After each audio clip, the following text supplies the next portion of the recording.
ಉಡಾಯಿಸೋ ಖಾರ ಬಣ್ಣ ರುಚಿಯನ್ನು ನೀಡುತ್ತದೆ. ಮೆಣಸಿನ ಪುಡಿ ಚಿಂದಿ ಉಡಾಯಿಸೋ ಖಾರ ಬಣ್ಣ ರುಚಿ. ಇತ್ತ ಚಿತ್ರದುರ್ಗ ಜಿಲ್ಲೆಯ ಹಿರಿಯೂರನ್ನ ತಲುಪಿದೆ ಮಂಜುನಾಥ್ರ ಮೃತದೇಹ. ಹುಟ್ಟೂರು ಶಿವಮೊಗ್ಗದತ್ತ ಮಂಜುನಾಥ್ ಮೃತದೇಹ ತೆರಳಿದೆ. ಆಂಬ್ಯುಲೆನ್ಸ್ ಮಾರ್ಗವಾಗಿ ಅಂತಿಮ ನಮನವನ್ನು ಸಲ್ಲಿಸಿ ಆಂಬ್ಯುಲೆನ್ಸ್ ಮಾರ್ಗವಾಗಿ ಈಗಾಗಲೇ ಮೃತದೇಹವನ್ನು ಕೊಂಡೊಯ್ಯಲಾಗಿದೆ.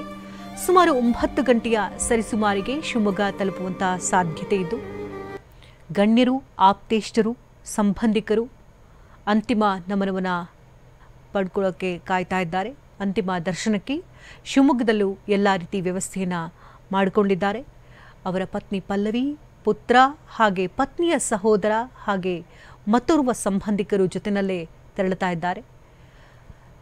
ಆಂಬ್ಯುಲೆನ್ಸ್ ಮಾರ್ಗವಾಗಿ ಮೃತದೇಹವನ್ನು ಕೊಂಡೊಯ್ಯಲಾಗ್ತಾ ಇದೆ.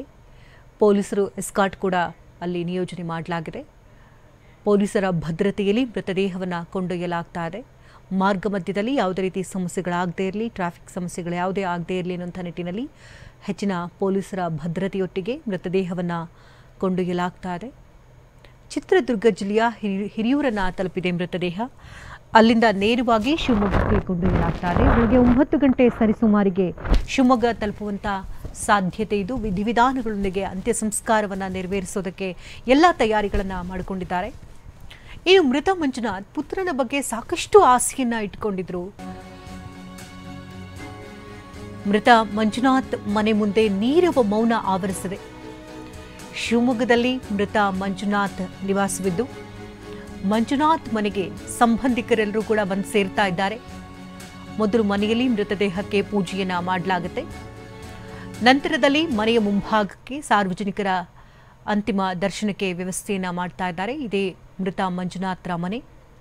ಇದೇ ಮನೆಯಲ್ಲಿ ಇಷ್ಟು ವರ್ಷಗಳ ಕಾಲ ಖುಷಿಯಾಗಿ ನೆಮ್ಮದಿಯ ಜೀವನವನ್ನು ನಡೆಸಂತ ಮಂಜುನಾಥ್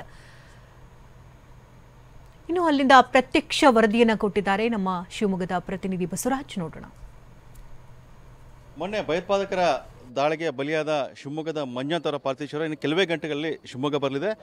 ಈಗ ನಾವು ಶಿವಮೊಗ್ಗದ ವಿಜಯನಗರದಲ್ಲಿದ್ದೇವೆ. ಈ ವಿಜಯನಗರದಲ್ಲಿ ಅವ್ರ ನಿವಾಸ ಇದೆ. ಆ ನಿವಾಸದ ಬಳಿ ನೋಡ್ಬೋದು ಯಾವ ರೀತಿಯಾಗಿ ವ್ಯವಸ್ಥೆ ಮಾಡಿದ್ದಾರೆ ಅಂತ ಹೇಳಿ. ನಿನ್ನೆ ರಾತ್ರಿಯಿಂದ ಕೂಡ ಜಿಲ್ಲಾಡಳಿತ ಮತ್ತು ಜಿಲ್ಲಾ ಪೊಲೀಸ್ ಏನಿದೆ ಎಲ್ಲ ವ್ಯವಸ್ಥೆ ಮಾಡಲಾಗಿದೆ. ಅಂದರೆ ಮಂಜುನಾಥ್ ಮೃತ ಏನು ಪಾರ್ಥಿವ ಶರೀರ ಇದೆ, ಇಲ್ಲಿ ಬಂದ ನಂತರ ಎಲ್ಲ ವ್ಯವಸ್ಥೆ ಕೂಡ ಮಾಡಲಾಗಿದೆ. ಅಂದರೆ ಮೊದಲು ಆರಂಭದಲ್ಲಿ ಕೂಡ ಪಾರ್ಥಿವ ಶರೀರ ಬಂದ ನಂತರ ಮನೆ ಒಳಗಡೆ ಏನು ಬ್ರಾಹ್ಮಣ ಸಮಾಜದಂತೆ ಏನಿದೆ ವಿಧಿವಿಧಾನ ಇದ್ದಾವೆ, ಮನೆಯಲ್ಲಿ ಪೂಜೆಗಳಾಗತ್ತೆ, ವಿಧಿವಿಧಾನಗಳಾಗುತ್ತವೆ. ಅದರ ನಂತರ ಸಾರ್ವಜನಿಕ ದರ್ಶನಕ್ಕೆ ವ್ಯವಸ್ಥೆ ಮಾಡಿಕೊಡಲಾಗಿದೆ. ಅಂದರೆ ದೊಡ್ಡ ಸಂಖ್ಯೆಯಲ್ಲಿ ಜನರು ಇಲ್ಲಿ ಸೇರುವಂಥ ಸಾಧ್ಯತೆ ಇದೆ. ಈಗಿನಲ್ಲಿ ಕೂಡ ಪೊಲೀಸರು ಎಲ್ಲ ಮುಂಜಾಗ್ರತೆಯನ್ನು ವಹಿಸೋದು ನಮಗೆ ಕಂಡು ಬರ್ತಾ ಇದೆ. ಸಹಜವಾಗಿ ಕೂಡ ಭಯೋತ್ಪಾದನೆ ದಾಳಿ ಆದ ನಂತರ ಏನು ಮೃತ ಮಂಜುನಾಥ್ ಕುಟುಂಬದಲ್ಲಿ ದುಃಖ ಮಡಗಿಟ್ಟಿತ್ತು, ಆಕ್ರಂದನ ಮುಗಿಲ್ಮಿಟ್ಟಿತ್ತು. ಇವತ್ತು ಕೂಡ ನೋಡ್ಬೋದು ಅಂದರೆ ಸಂಬಂಧಿಕರು ಬೆಳಗ್ಗೆ ಮನೆ ಬರ್ತಿದ್ದಾರೆ, ಕಣ್ಣೀರು ಹಾಕ್ತಾ ಇದ್ದಾರೆ.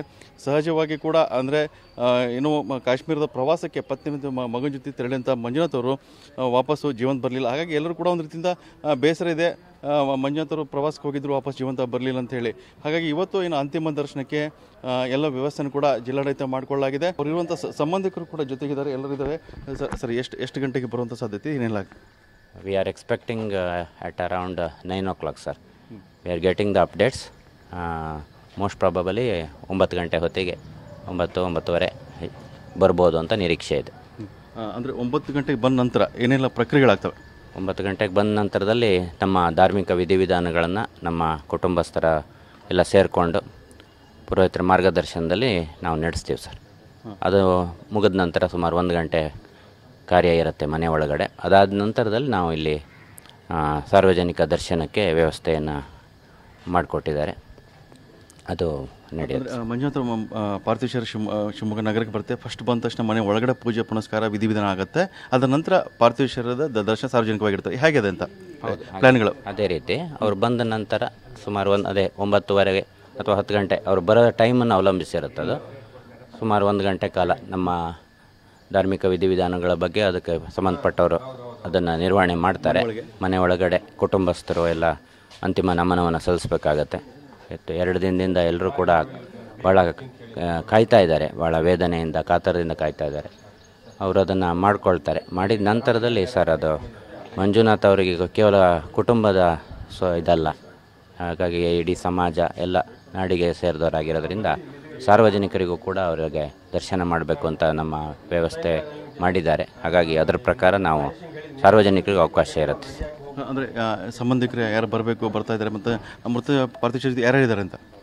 ಪಾರ್ಥಿವ ಶರೀರ ಜೊತೆ ನಿನ್ನೆನೇ ಅವರ ಸಂಬಂಧಿಕರು, ಅವರ ಸಹೋದರ ಮತ್ತು ಇನ್ನೊಬ್ಬರು ಲೇಡಿ ರಿಲೇಟಿವ್ ಹೋಗಿದ್ದಾರೆ.